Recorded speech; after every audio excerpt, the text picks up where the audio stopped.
Hello everybody, my name is Karryshh and welcome back to another recap video. Today is another latest Japanese horror. Yeah, I know I like Japanese horror just too much these days. This one is called Natsume's New Marriage. It's actually a really long murder mystery with court trials. If you like that kind of stuff, then this movie is for you. As the name suggests, the movie is also a love story, so stick around till end. On top of that, if you're new to my channel, then make sure to hit that subscribe button and give this video a like. It is something that is free for you and it helps me out a lot. With that said, sit back and relax as I recap Natsume's New Marriage. The story starts with police arriving at a house after neighbors reported a horrible smell coming from inside. When they stepped in, their blood ran cold. A plus-size girl wearing clownish makeup had brutally murdered a man and was stuffing his dismembered body parts into plastic bags. Her name was Shinju. She had already unalived several people across Tokyo, but this time she was finally caught. All of Shinju's victims were successful men, business owners like Isuke and Yunya, and a well-known stylist, Yamashita. But the fourth man she just unalived, his identity remained a mystery even after a DNA test. This fourth victim was so brutally dismembered that the police was having a hard time identifying any of its parts. Not only that, strangely, when Shinju's previous victims were found, they were all missing different body parts.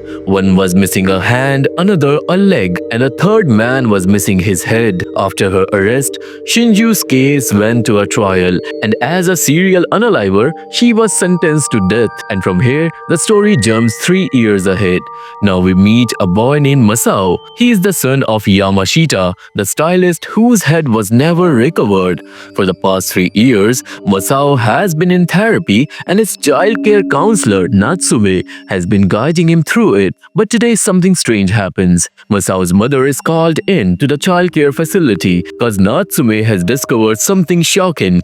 Masao actually was secretly writing letters to Shinju in prison, pretending to be Natsume. He wanted to find his father's missing head, and when his mother finds this out, she loses it and she scolds him for using Natsume's name like that. Meanwhile, in prison, Shinju had spent the last 3 years believing she was actually talking to Natsume. Now things had escalated and she wanted to meet him in person. Since Masao was just a kid, Natsume agreed to go in his place to keep the situation under control. But as he looked at Masao's expression, he could tell something else was going on in that boy's head. Later Natsume was having dinner with his friend Midori. After going through 3 years worth of letters, he had also realized something disturbing.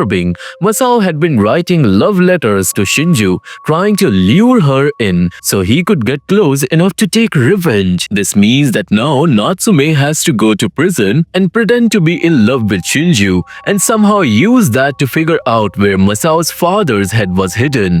When Natsume finally met Shinju in prison, he was far in for a shock. She had lost a lot of weight and was now beautiful, but something felt off. The moment Shinju saw him, her expression changed, like she already knew he wasn't the one who had been writing to her. They talked for a while, but then Shinju was about to leave, and Natsume panicked and he blurted out that Shinju should marry him. This changed everything. Shinju lit up, but when she smiled, her teeth were completely rotten. The next day, when Midori found out that Natsume had proposed to a serial unaliver, she freaked out. But Natsume explained that it was all part of his plan. If he could get close to Shinju, he might be able to find Yamashita's missing head. He had already done a deep dive into Shinju's past and she was never very bright. She had struggled in school and she dropped out of nursing college and eventually took on a part-time job. This means that she probably hadn't hidden the head very well.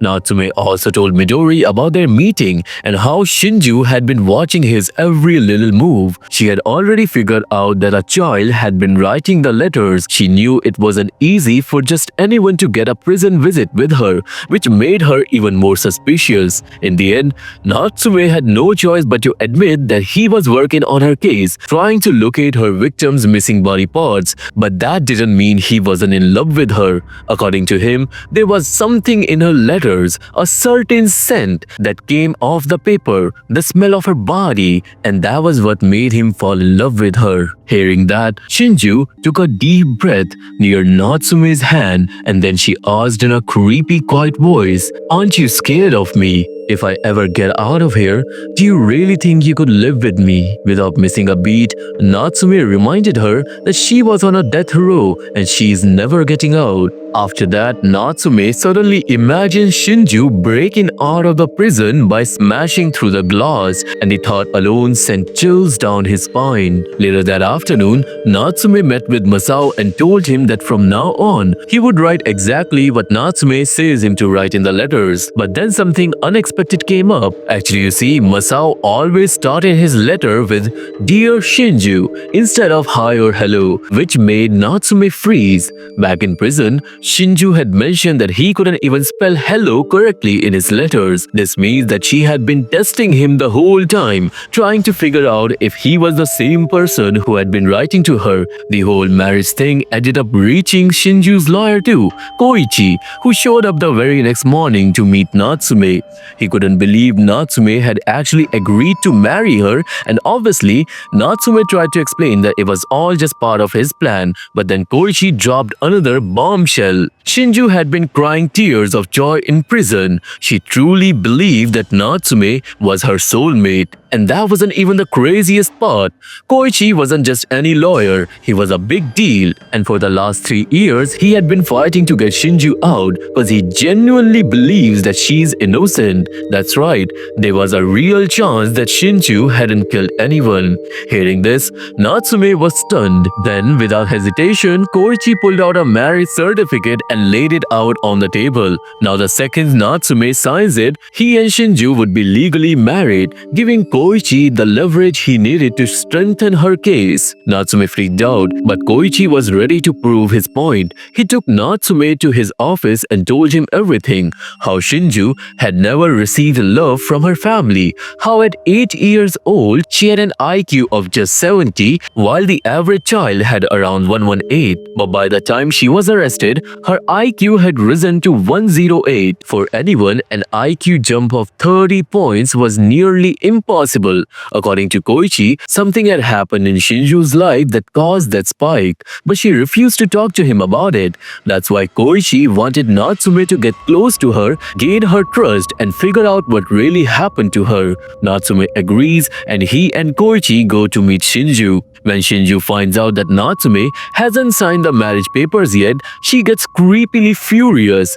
Natsume somehow calms her down and tells her that he will marry her once his family approves of their marriage. That explanation makes Shinju happy and she finally agrees to share a secret with him. She tells him, "I never killed anyone." Hearing that, Koichi was thrilled, but Shinju immediately shuts him up. She only wanted to speak to Natsume. She then tells him about a dream she had. She was in a river, and the river was splitting into 2 sides. That river was near a playground at a place called Old Itogawa, and if Natsume helps her, she will tell him more about her dreams. It was clear that Shinju was giving Natsume a location, and soon he finds it. The investigation leads to a river that splits into 2 sections, and before long, the police uncover the missing hand of Shinju's first victim, Isuke. Koichi then tells this news to Shinju, and when she hears it, she starts crying. By now, Shinju was convinced that once she's free, she and Natsume will be together forever. She wants her freedom more than anything, so she finally decides to tell Koichi her story. Turns out, for about a year and a half before her first supposed murder, Shinju had a stalker. She had no idea who he was, but then she started dating Isuke, and just a few days later, she found Isuke unalived. His hand was missing, and this means the stalker must have been the one who unalived him, probably cause he was obsessed with Shinju. Koichi shares all of this with Natsume, but Natsume can't understand why Shinju never went to the cops. And more importantly, why would the stalker take Isuke's hand? Then another mystery comes to light. Around Shinju's 3 alleged victims, the cops had found traces of someone else's DNA, someone who wasn't Shinju, but the man who was unalived at the start of the movie. His crime scene only had Shinju's DNA, no third persons. This leads to a shocking theory. What if the 4th victim was actually the real unaliver, the one who murdered Isuke, Junya, and Yamashita? And in the end, Shinju was the one who unalived the real unaliver. That would explain why the police were never able to identify the 4th victim, because serial killers go out of their way to hide their identities. Koichi points out that when Isuke and Junya were murdered, Shinju was still slim and beautiful, so maybe the stalker was obsessed with her back then. But after those 2 murders, Shinju started eating due to stress and gained weight. Suddenly, everything was starting to make sense. That's why Natsume and Koichi decide to track down the stalker. If they can find him before the next court date, they might be able to save Shinju. Natsume goes to talk to Shinju about it, but she doesn't give him much. She only repeats that she was dating Isuke and then he was unalived. Instead of answering his question, she tells him she'll only talk to him again once he signs the marriage papers. Shinju knows that Natsume didn't write those letters, but now she has fallen in love with him, and if he isn't a liar, if he really loves her, then he will marry her soon. She also makes it clear that even after marriage, she doesn't want to have kids because she hates him. Natsume later tells Midori about this, and now he's starting to think that maybe he should stop seeing Shinju. She's a deeply traumatized girl, and if she finds out that he is lying about the marriage, it might break her completely. But then the next day, Koichi gets a letter from Shinju. Now she wants to talk to Midori. She has another story about her past to share, but it's something only another woman would understand. After this request, Koichi takes Midori to the prison to meet Shinju. When Shinju sees Midori, she seems happy. It was clear that Shinju wanted to see Midori for a reason, but as they talk, the conversation takes a creepy turn. She tells Midori she won't share her story until she gets to know her better. We find out Shinju is actually jealous of Midori because Midori was close to Natsume in real life. And then Shinju starts talking about how she used to put on a lipstick, grin in a disturbing demonic way, and turn into a clown, just like Midori. Basically, she was calling Midori a clown, and at this point, Midori starts to get scared. Meanwhile, Natsume also arrives at the prison, but he was surprised to find out that Shinju is already meeting with someone. Actually, Koichi and Midori didn't tell Natsume about this visit. Just then, a reporter named Takeshi approaches him. Inside the prison, Midori tries to reason with Shinju and explains that Natsume is just her friend and nothing more. She also opens up about how she was bullied since childhood, but instead of sympathizing, Shinju starts talking about how boys in her school treated her like trash. Then she completely scares Midori and insults her so badly that Midori ends up in tears. Meanwhile, Natsume is talking to Takeshi, and it turns out that this guy has a pretty creepy obsession. He collects items from people on death row. Clothes, shoes, letters, photographs, etc. Whatever he can get. In return, he gives them little gifts. Takeshi tells Natsume that if he really wants to talk to Shinju, he should give her what she wants. After all, she's gonna die anyway, so she won't be able to come after him. Something about Takeshi's words sparks a change in Natsume, and the next day, お前は俺の女房。 Natsume Shinju. He shows up at the prison again, dressed up and ready, holding the signed marriage papers. When Shinju sees the papers, she burst into tears of joy. Her dream had finally come true. They were officially married.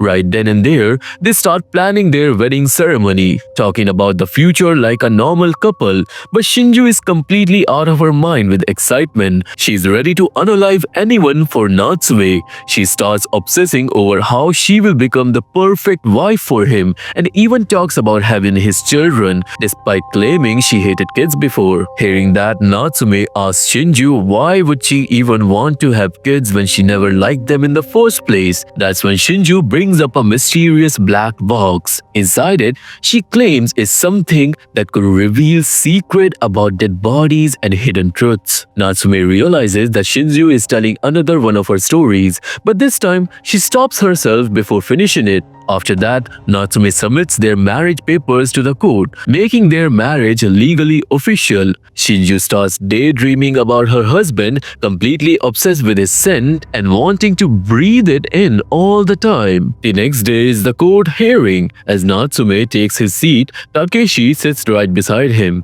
The hearing begins, and at that moment Shinju enters the courtroom and everyone was stunned to see how beautiful she had become. Then as soon as she is given the chance to speak, the first thing she announces is that she and Natsume are now married. Instantly, all eyes shift to Natsume. Then Koichi asks her about the stalker story, and finally Shinju starts revealing her past. We learn that when Shinju was training as a nurse, a man named Shogo was brought into the hospital after collapsing from a heat stroke. Shinju was assigned to take care of him, and when he woke up and heard her name, he immediately started asking about a woman named Shinagawa, because as it turns out, Shogo was none other than Shinju's long-lost father. He even had an old childhood photo of her, which completely shocked her. Since Shogo was sick, he begged Shinju to help him.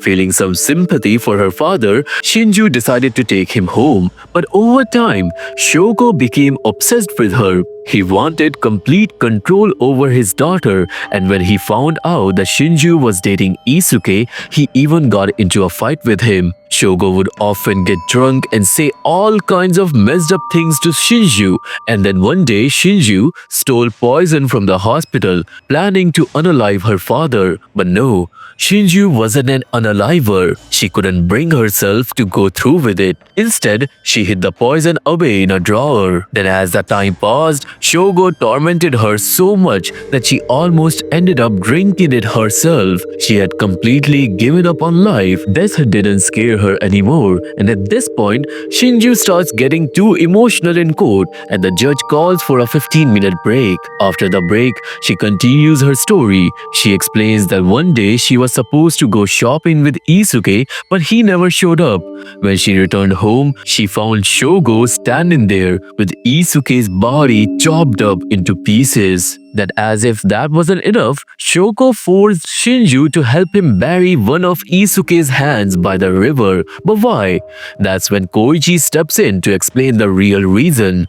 Actually, you see, Shogo had committed the murder, but by making Shinju help him hide the body, he was trapping her. If she helped him cover up the crime, she'd be just as guilty as him, and she wouldn't be able to escape. This was his tactic every time. With each murder, he would give Shinju a piece of the body to hide, making her part of it so she had no way out. Then the judge asks where the missing body parts from other murders are, but Shinju claims that she doesn't remember anything cause of trauma. She says after the first murder, she coped by binge eating rice until she became overweight. And when her father unalived Yamashita, she had already blacked out. That's all she remembers. Finally, she makes her statement. She is not a serial unaliver. That's when the opposing lawyer Yamada stands up. According to him, the first 3 victims were unalived with poison injected into their bodies. But obviously, they wouldn't just have sat there and let someone inject them so easily. That means someone must have calmed them down first. But who? Yamada then requests that the court be dismissed because this whole story about Shinju's father is new information and he needs more time to investigate. At this point, it's clear that a lot of people in this case might be lying, but in the end, the truth will come out. So for now, don't believe anything 100%. There's still a chance that Shinju really is a serial unaliver. In jail, Natsume talks to Shinju because he has doubts about her story. Shinju seems like the kind of a girl who would have unalived her father a long time ago. That's when Shinju starts reminiscing about her childhood, how whenever she'd call other kids to play, they would all run away in fear. Then she tells another story. She reveals that after unaliving another man, Junya, his leg was hidden. There was a house under construction nearby, and she buried his leg in the foundation. Now the house is fully built, and the people living inside have no idea what's buried beneath him. Hearing that, Natsume was stunned. He desperately asks Shinju where Masao's father's head was hidden, but before she can answer, she has a panic attack. The police take her away, and later, the investigators dig up the house foundation and find Junya's leg. Koichi starts believing he might actually be able to save Shinju, but Natsume remains confused because every time he meets Shinju, she talks to him in a completely different way, and he has no idea what's really going on in her head. After this, Natsume meets with a teacher who used to be Shinju's class teacher years ago. She tells him that Shinju's mother was a mess, but she still took care of her daughter. She would always feed Shinju junk food and let her spend money however she wanted. Aside from that, the teacher also says that Shinju was an incredible singer with a very sweet voice.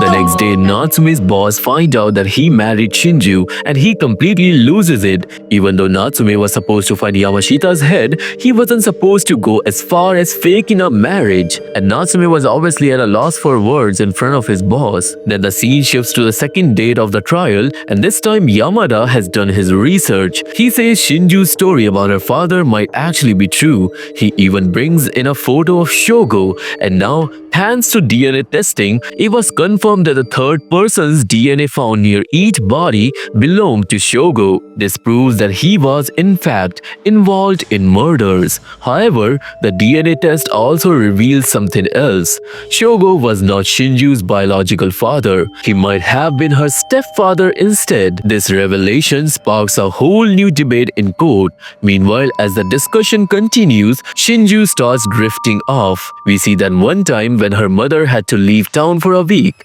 Shinju dressed up as a clown for the first time. She missed her mom so much that she couldn't even bear it. Back in court, when Shinju realizes she's losing the case, she suddenly snaps. She screams that yes, she did kill her father and she doesn't care if she gets the death penalty. Then she runs straight to her husband and hugs him. She tells Natsume that his words are the only thing that matter to her. The police obviously take her away, but for the first time, Natsume feels something strange inside him, something he can't understand. He knows he has to find that head as soon as possible because he doesn't want to get emotionally involved with Shinju. After this, Natsume goes to jail to see her. He doesn't waste any time. He tells her straight up that she's an unaliver and he doesn't believe that she's innocent. Then he demands to know where Yamashita's head is, but Shinju just laughs. Instead of answering, she starts talking about her family.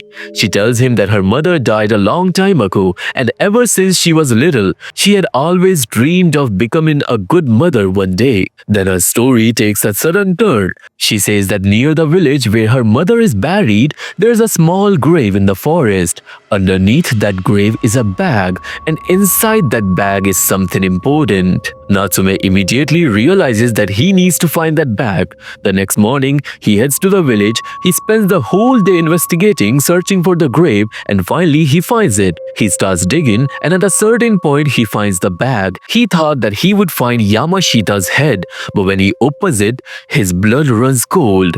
Inside the bag, there was a skeleton of a small child. And right there on the grave, the name was written, Shinju. Finally, a huge secret comes to life. Shinju's parents had another daughter before her, a baby girl named Shinju. But for some reason, she died within a year of being born. Her mother hid the body and never told anyone about it. Later, Shinju's mother got pregnant by another man. When she gave birth to her second daughter, she named her Shinju too, so no one would find out about the first Shinju's death. And the reason is not clear in the movie and nor it's a part of this movie's story. Anyway, she then overfed her second daughter and make her gain weight so people wouldn't be able to guess her real age. That's why Shinju's IQ remained low. She was actually younger than the other kids in her class, which made it hard for her to keep up.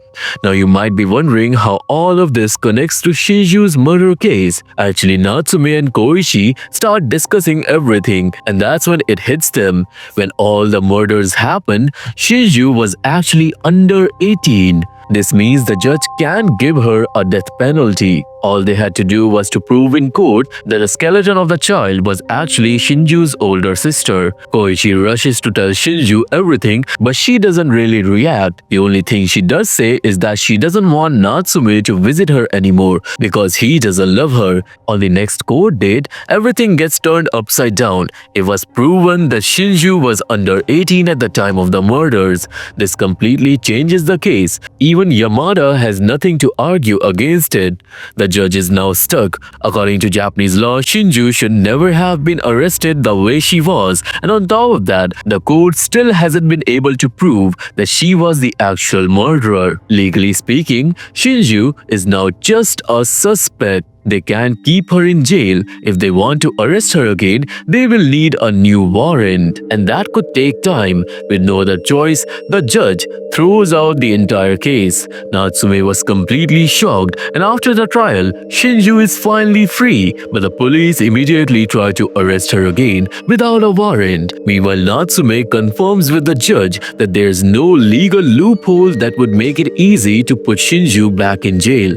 Was he sure of that? He grabs his bike, speeds past the cops and rescues Shinju, cause even though he won't admit it to himself, Natsume has fallen in love with her. The two of them end up sitting on a beach talking for a while before sharing a kiss. They almost take things further at Natsume's place, but he stops himself. He suddenly remembers that Shinju is only 20. Instead, they just talk, and that's when we learn something new about Natsume. As a child, he also needed counseling. His current boss was actually his counselor when he was a child, and Natsume sees him as a father figure. While they were talking, Natsume gets a notification on his phone, and he finds out that Shinju's arrest has already been reissued.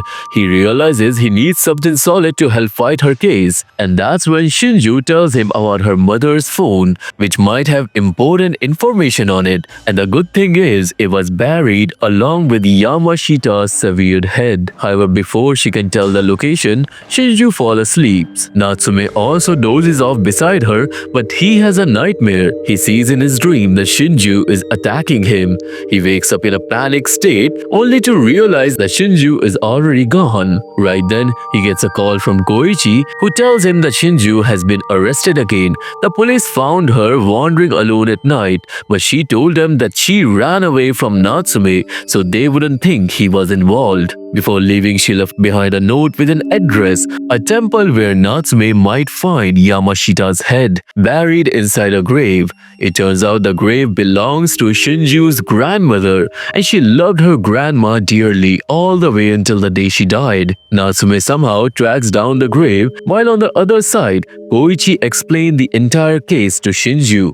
Her stepfather was the real unaliver. He murdered 3 people. Shinju was only forced to hide the dismembered body parts cause she was being controlled by him. Since she was under 18 at that time, Koichi can win this case and get her out, but there's a problem. In the end, Shinju unalived her stepfather, and that's going to make things a lot harder. Meanwhile, when Natsume opens the grave, he finds Shinju's mother's old belongings along with something crucial, the missing head of Yamashita. Finally, all the missing body parts have been recovered and the case seems to be wrapping up. Natsume checks Shinju's mother's phone and goes through old photos and videos. Soon, he finds a picture of her while she was pregnant, and based on the date, it can be proven in court that Shinju was under 18 at the time of the original crime. Just then, Koichi calls with a shocking news. Actually, see, the head Natsume found, it wasn't Yamashita's, and Shinju had already told Koichi that she will declare the real truth in court. meaning there's still a bigger mystery left to uncover. The final court date arrives, and using the photo of Shinju's mother, Koichi proves that Shinju was only 17 when she was arrested. Right now she's 21, and then Shinju stands up and finally reveals whose head they actually found. It was her stepfather's head, Shogo's head, and she explains that Shogo knew about Shinju's twin sister, and he used that fact to manipulate and torment her, making her feel like she was nothing but a duplicate, not even a real person. One day, overwhelmed with anger, Shinju snapped and brutally unalived him with an axe. She then recounts how her mother had lost her mind when she was younger and wanted to take Shinju with her in death. In other words, Shinju had been tortured and living in fear her entire life. But then comes the biggest revelation. She says that, in a way, everyone in the courtroom was right. Her stepfather was an awful man, but he didn't alive Isuke, Junya, or Yamashita. Shinju did. However, it wasn't just a simple unalivement. Those three were just as depressed as she was, and they had begged her to end their suffering. That is why she first poisoned them and made their deaths peaceful before dismembering their bodies. In total, she unalived 4 people. 3 of them wanted to die, and 1 she had no choice but to unalive. After this, she looks at Natsume, and from Shinju's perspective, Natsume had known from the very beginning that she was the murderer. But as he investigated, he also discovered why she became one. Unlike the rest of the world, which only saw her as a murderer and a duplicate girl, Natsume had looked at her as a human being. Shinju starts crying and yells at him, and she demands to know why he still loved her despite knowing the truth. She screams at him over and over, and as the police take her away, Natsume just stands there speechless, cause deep down he knows she's right. After the trial, the verdict is announced. Since Shinju had committed 4 unalive men at the age of 17, she is sentenced to 17 years in prison. The police eventually find Yamashita's missing head, but the location isn't revealed in the movie. In the final scene, Natsume and Koichi meet, where Natsume admits that his childhood was just as terrible as Shinju's. That is why he became a child counselor. But maybe Shinju never got the same chances in life as he did. Maybe that is why he was able to understand her. Maybe that is why he fell in love with her. And with that, the long, exhausting court case finally comes to an end. Peace settles over everyone's involved, and Natsume ends up quitting his job, wanting to start fresh and do something different with his life. Meanwhile, Shinju's life resets in prison. She also sends over signed divorce papers, making it clear that she's letting Natsume go. But instead of accepting it, Natsume goes to see her. He tells her that, yeah, in the beginning, he only saw her as a murderer, but not anymore. Now, he genuinely loves her. He then rips up the divorce papers right in front of her and saying that no matter how long it takes, he will wait for her, and one day, they'll probably get a marriage ceremony. Shinju was obviously happy, and in the final scene, we see Natsume near a temple and Shinju inside the prison, but both of them were imagining their wedding ceremony, the moment when their bond will finally be sealed forever. And that's where the movie ends. Now in the post-credit scene, one last secret is revealed. Throughout the movie, Shinju always had this red handkerchiefs with a cross on it. Turns out when she was little, she was sitting outside her house crying one day, and a teenage boy walked up to her and gave her that handkerchief. She memorized its scent, and when she met Natsume for the first time in the present, she immediately knew it was him. He was the boy who had comforted her all those years ago, meaning the universe had always meant for them to be together. So this was the recap video on the movie Natsume's New Marriage, and I hope you have liked the video. If you have, then please subscribe to the channel and give this video a thumbs up. I really need your support to grow further. If you wanna watch this movie, there's a link to my Telegram channel in the description box. If that link does not work, just go to Telegram and put my channel's name in the search bar. How and when you can find it on Telegram will be revealed on the channel, so go join that. I'm also active on Insta, and my other social media accounts are all in the description box. So if you wanna talk to me and follow me, you can follow that. All the links are in the description box. For now, I'll see you all in the next one. Till then, stay awake, because they always see you.